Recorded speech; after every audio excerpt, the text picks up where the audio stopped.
Selection वो mechanism है जिसमें दो इंटरकनेक्टेड चीजें ऑपरेट करती हैं एक साथ। एक तो इसमें ऑर्गेनिज्म होता है और दूसरा इसका जो लेवल होता है वो एलिल्स का होता है। तो डार्विन ने पॉइंट आउट किया था कि कुछ ऑर्गेनिजम्स अपने पीछे बहुत सारे ऑफ स्प्रिंग छोड़ जाते हैं, बहुत सारी उनकी प्रोजेनी होती है as compared to some others, और जो इस प्रोजेनी का या ऑफ स्प्रिंग का रेट होता है वो इफेक्टेड होता है by phenotype and by behaviour. दो चीजें प्रभावित करती हैं उनके ऑफ स्प्रिंग के नंबर के लिए कि उनका फिनोटाइप क्या है और उनका बिहेवियर क्या है। तो ऑर्गेनिजम्स एक फिजियोलॉजिकली और बिहेवियरली बेटर एडेप्टेड होते हैं इन्वायरमेंट में, वो सर्वाइव करते हैं और वो रिप्रोड्यूस करते हैं। और ऐसे ऑर्गेनिजम्स जो बेटर एडेप्टेड नहीं होते हैं या तो वो फेल कर जाते हैं रिप्रोड्यूस करने के लिए या उनकी उससे पहले ही डेथ हो जाती है, तो वो रिप्रोडक्टिव एडवांटेज नहीं पाते हैं। तो इसमें दो लेवल पर फंक्शन है, पहला लेवल ऑर्गेनिज्म का है और दूसरा है कि उसमें एलिल्स हैं। तो इसका फंक्शन है, इसका कार्य है सिलेक्शन का ये चूज करना कि कौन सी एलिल नेक्स्ट जनरेशन में पास होगी, मतलब ये कि कौन से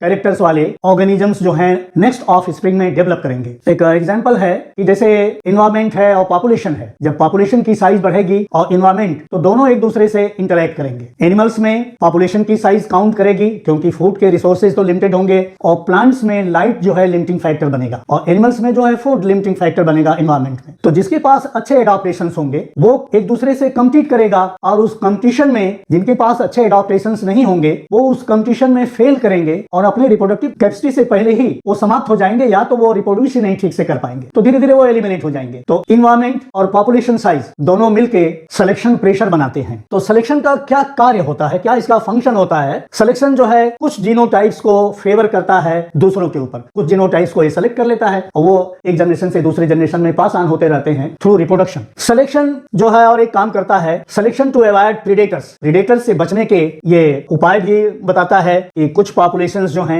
जो बेटर एडॉप्टेड हैं इन्वायरमेंट के लिए, वो बेटर चांसेस है उनमें रिप्रोडक्टिव एडवांटेज के, और वो अपने को रिप्रोड्यूस करेंगे और अपनी जनरेशन को आगे बढ़ाएंगे। तो ये जो एडॉप्टेशंस डेवलप करेंगे वो थ्रू इवोल्यूशन होगा, और इवोल्यूशन जो है वो नेचुरल सिलेक्शन प्रोड्यूस करेगा। तो नेचुरल सिलेक्शन इवोल्यूशन प्रोड्यूस करेगा और इवोल्यूशन जो है पॉपुलेशंस में एडॉप्टेशंस प्रोड्यूस करेगा। तो जिन पॉपुलेशंस के पास, जिन इंडिविजुअल्स के पास अच्छे एडॉप्टेशंस होंगे वो सर्वाइव करेंगे और वो पॉपुलेशन उस एलिल को सेलेक्ट करेगी और वो सिलेक्शन जो है नेक्स्ट जनरेशन को पास ऑन होगा। और आप देखते हैं सिलेक्शन फॉर पेस्टिसाइड रेजिस्टेंस, बहुत सी पेस्टिसाइड्स यूज होती हैं इंसेक्ट्स को किल करने के लिए, लेकिन इंसेक्ट्स जो हैं बहुत जल्दी ही वो रेजिस्टेंस डेवलप कर जाते हैं। उनमें कुछ ऐसी एलिल्स डेवलप हो जाती हैं जो एलिल उनको एडवांटेज देती हैं और वो अपने पॉपुलेशन को नेक्स्ट जनरेशन में बढ़ाता है और उस इंसेक्टिसाइड या पेस्टिसाइड का उनके ऊपर कोई असर नहीं होता है। तो इस तरह से ये सिलेक्शन हुआ। आर्टिफिशियल सिलेक्शन जो है इसमें ब्रीडर सेलेक्ट करता है डिजायर्ड कैरेक्टरिस्टिक्स। डार्विन ने भी अपना जो है आर्टिफिशियल सिलेक्शन के द्वारा जो डोमेस्टिकेटेड प्लांट्स हैं या एनिमल्स हैं उसमें डिजायर्ड कैरेक्टरिस्टिक्स का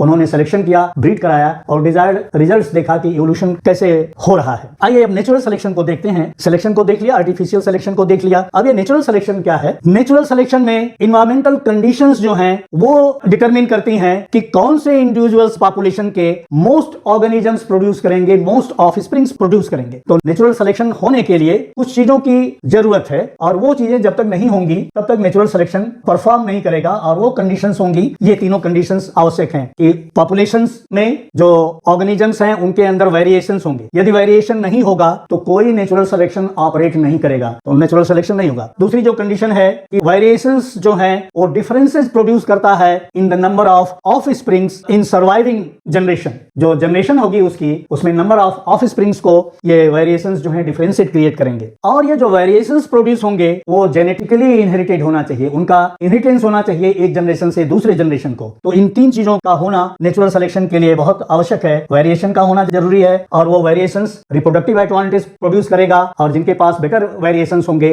उनके नंबर ऑफ ऑफस्प्रिंग्स ज्यादा प्रोड्यूस होंगे, और जिनके पास बेटर वेरिएशंस नहीं होंगे वो एलिमिनेट हो जाएंगे धीरे धीरे पॉपुलेशन से। और जो वेरिएशंस होंगे उनका जेनेटिक इनहेरिटेंस होना चाहिए, मतलब एक जनरेशन से दूसरे जनरेशन को थ्रू रिप्रोडक्शन उन्हें जाना होता है। नेचुरल सिलेक्शन इवोल्यूशन प्रोड्यूस करता है, और इवोल्यूशन जब प्रोड्यूस होता है, इवोल्यूशन मतलब आउटकम हो गया, तो वो इवोल्यूशन जो है वो एडाप्टेशंस डेवलप कराता है एनवायरनमेंट में, और वो एडाप्टेशंस जो होते हैं एनिमल के सर्वाइवल के लिए और रिप्रोडक्शन के लिए आवश्यक होते हैं।